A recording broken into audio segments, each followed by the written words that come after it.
अस्सलाम वालेकुम viewers, welcome to Arshad sailing blogs. एक और वीडियो के साथ आप लोगों की खिदमत में हाज़िर हूँ। आज की वीडियो में मैं आप लोगों का बहुत ज़्यादा पूछा जाने वाला सवाल जो है उसका जवाब दूंगा थोड़ा सा डिटेल में। वीडियो को शुरू से एंड तक देख लीजिएगा, स्किप किए बगैर इंशाल्लाह आपका ही फ़ायदा होगा। अच्छा, बहुत सी बहनें मुझे पूछ रही थी कि भाई आप तकरीबन हर वीडियो में इस बात पे ज़ोर देते हैं कि खा आपका कोई भी काम है, कपड़े का काम है, हेयर ऑयल का काम है, शैम्पू का काम है, हर्बल का काम है, ऑर्गेनिक का काम है, ज्वेलरी का काम है, तो आप उसको ऑनलाइन लेके आएँ। लेकिन भाई हमारा काम नहीं चलता कि हम जो हैं वो मैं कस्टमर्स लेते नहीं हैं, हमसे जनाब पूछ लेती हैं औरतें, कोई वीडियो हमारी वायरल हो भी जाए टिकटॉक पे या कोई इंस्टा पे तो हम पूछती हैं औरतें, लेकिन लेती नहीं हैं। उसकी मैं आपको एक बहुत ज़्यादा जो रीज़न मैंने नोट किया है वो बताता हूँ कि ये दो मैं मिसालें आपको सुनाऊंगा और ओरिजिनल मिसालें हैं, वाक़यात हैं, मेरे साथ पेश आए हैं। तो उससे आपको आइडिया हो जाएगा कि आप लोगों का काम जो है वो स्टार्ट में क्यों नहीं चलता। एक दफ़ा मैं जब कपड़े का काम करता था, अभी मैं नहीं करता, मैं 2017, 18, 19, 20 की बात कर रहा हूँ। तो मैंने तब कपड़े का काम बड़ा रोज पे अच्छा किया है। अभी मैं नहीं कर रहा, अभी मुझसे रब्ता कीजिएगा। अभी मैंने बंद कर दिया, अभी मैं सिर्फ हर्बल का काम करता हूँ। अच्छा, उसमें मैंने मेरे पास कस्टमर्स थे, मेरे पास प्लेटफॉर्म था, मेरा चैनल था, तो मैं लोगों को कपड़ा औरतों को दिखाता था। तो वो औरतें जो है मुझसे बाहर कंट्रीज़ में, दूसरे कंट्रीज़ में, पाकिस्तान में मंगवाती थी।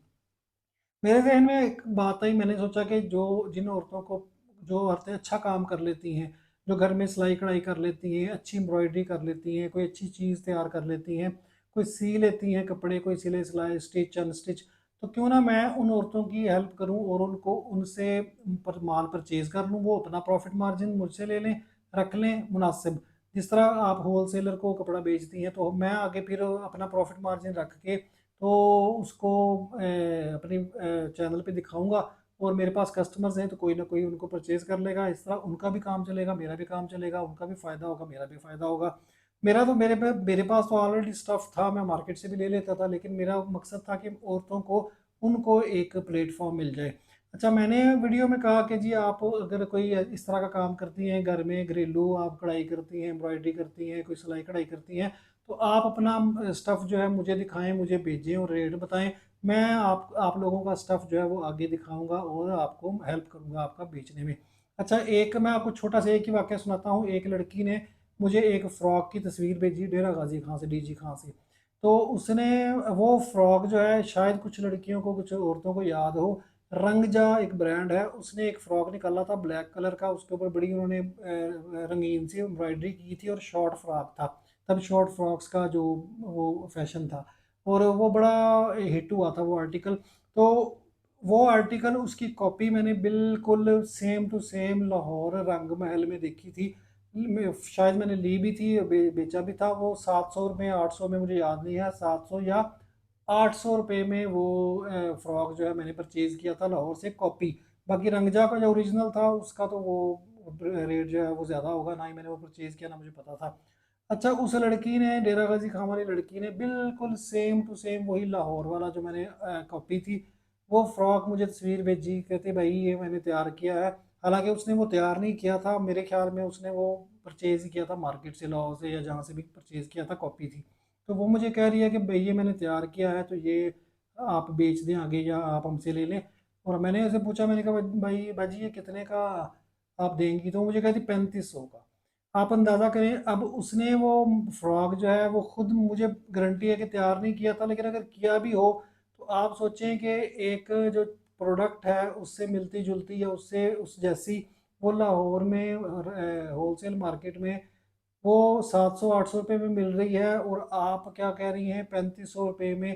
कि अब उस औरत का क्या जहन था, उस लड़की का, कि ये जो है वो डॉलर्स में सेल करता है या पाउंड्स में सेल करता है, या इसके कस्टमर्स जो हैं वो बहुत अमीर हैं, औरतें बाहर जो बैठी हैं वो पैसा पानी की तरह बहा रही हैं, तो ये जो फ्रॉक है 3500 का मुझसे लेगा और 15,000 का आगे सेल कर लेगा, तो इसको तो फिर भी बहुत ज़्यादा प्रॉफिट मार्जिन बच जाना है, तो मैं इससे वो 3500 लूँ। अब मैंने उससे वो नहीं लिया, क्योंकि वो ना तो 3500 का था, ना वो आगे बिकना था।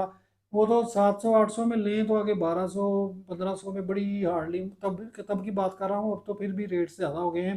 तो वो औरतें भरती हैं पाकिस्तान में या बाहर, तो किसी ने 3500 का लेके तो 4000 का या 4500 का कहाँ लेना था।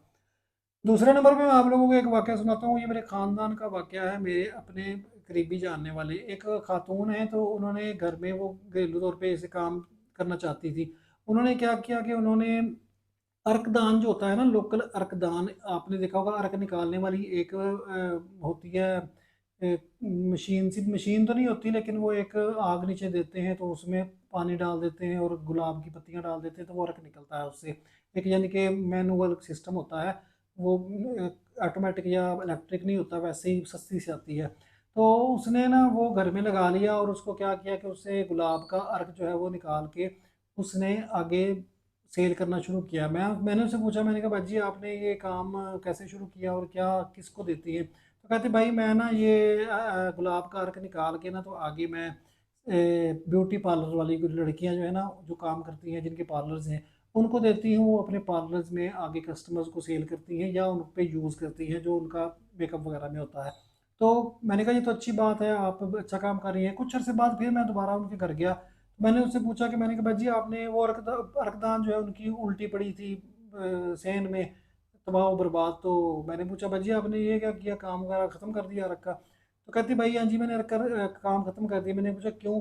तो कहती है कि वो भाईजान वो जो पार्लर वाली लड़कियां थी ना वो मुझसे 100 रुपए की एक बोतल छोटी लेके आगे 200 में सेल करती थी। तो मैंने सोचा कि इतना वो महंगा सेल कर रही हैं तो मैं क्यों उनको इतना महंगा इतना सस्ता दूं, 100 रुपये का, 100 रुपये मार्जिन रख रही हैं उसमें। मैंने देना ही बनाना ही बंद कर दिया। आप अंदाज़ा करें उसकी मेंटेलिटी का कि वो कह रही है कि अगर कोई आगे महंगा, जाहिर है जो बंदा आपसे परचेज कर रहा है उसने आगे अपना प्रॉफिट मार्जिन रख के वो सेल करना है, उसका अब उसकी किस्मत है, उसकी मार्केट है, उसके कस्टमर्स हैं कि वो 100 रुपये मार्जिन रखे, 200 रखे, 150 रखे। आप अपने काम से काम रखें, आप अपनी प्रोडक्ट जहाँ तक आपको कॉस्ट पड़ी है, आपको 50 रुपये कॉस्ट पड़ी है, आप 50 रुपये मार्जिन रख के ऊपर 100 रुपये की बोतल दे दें। आप वो जाने उसका काम जाने, आपके पैसे आपके पास आ गए, आप मज़ीद बना के उसको देती रहें।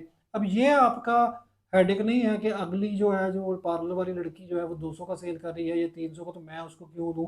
वो ज़ाहिर है उसने भी प्रॉफिट कमाना है, वो भी काम कर रही है। तो ये हमारे जो लड़कियां हैं ऑनलाइन काम करने वाली मेजोरिटी लोगों की ये मैंटेलिटी होती है कि हम स्टार्ट में ही इतना ज़्यादा रेट कर दें कि क्योंकि उसने तो जी बाहर बेचना है, उसने तो जी डॉलर्स में बेचना है, उसने तो जी आगे पता नहीं कितने करोड़ का बेच लेना है। तो मैं जो है मेरी इस पर लागत 1000 रुपये आई है तो मैं इसमें से 5000 रुपये प्रॉफिट निकाल लूँ। इस वजह से आपके काम जो है वो स्टार्ट में ही ख़त्म हो जाते हैं। मैं आपको बार बार कहता हूँ कि स्टार्ट में 1000 रुपये का बना के 1000 रुपये का भी सेल करना पड़े तो करें, क्योंकि आपने मार्केट बनानी है, आपके पास कस्टमर नहीं है, आपकी मजबूरी है, आपने कस्टमर्स बनाने हैं। खा वो हेयर ऑयल है, खा वो शैम्पू है, खा वो कपड़े हैं, खा वो सिलाई है, खा वो कढ़ाई है, खा वो कोई भी चीज़ है। आपने एक दफ़ा अपना नाम बनाना है, स्टैंडर्ड बनाना है, मेयार बनाना है, उसके बाद फिर आप उसको रेट को बढ़ाते रहें। मैं ये नहीं कह रहा कि आप 1000 का बना के 1000 का ही सेल करें, आप 1000 का बना के 1200 का सेल कर लें, 1300 का कर लें, थोड़ा माइनर रखें प्रॉफिट ताकि कस्टमर जो है वो आप पे लग जाए। मैंने ये अपना हर्बल का काम है तो मैंने 10 साल हो गए हैं इसको ऑनलाइन स्टार्ट किया हुआ है, 11वां साल है मुझे अल्हम्दुलिल्लाह। और मैंने कस्टमर्स को पहले स्टार्ट में कम कीमत में चीज़ें, हत्ता कि मुझे बचता भी कुछ नहीं था, मैंने इनकी आदत डाली है, अपनी क्वालिटी चेक करवाई है कि भाई मेरे पास ये होता है, मैं ये दूंगा आपको सस्ती कीमत में। जब उनको वो चीज़ का पता चल गया, उनको पता चल गया कि म्यार है अरशद का, अरशद के पास ये चीज़ खालिस मिलती है, तो फिर मैंने उसमें प्रॉफिट मार्जिन लगाए हैं। अब कस्टमर खुद कहते हैं कि भाई हमने कोई खालिस चीज़ लेनी हो तो हमारे जहन में एक ही नाम आता है कि जी अरशद से ले लें। अब मुझे पता है कि उसने मेरे पास क्वालिटी की वजह से आना है, तो अब मैं उसमें प्रॉफिट जो है वो एडजस्ट कर सकता हूँ। ये मैं आपको बात समझाता हूँ कि स्टार्ट में ही ज़्यादा लालच ना करें कि जी हमने सारा एक दफ़ा निकालना है और जी वो आगे क्यों सेल कर रहा है इतने का तो हम जो है वो उसको नहीं देंगे।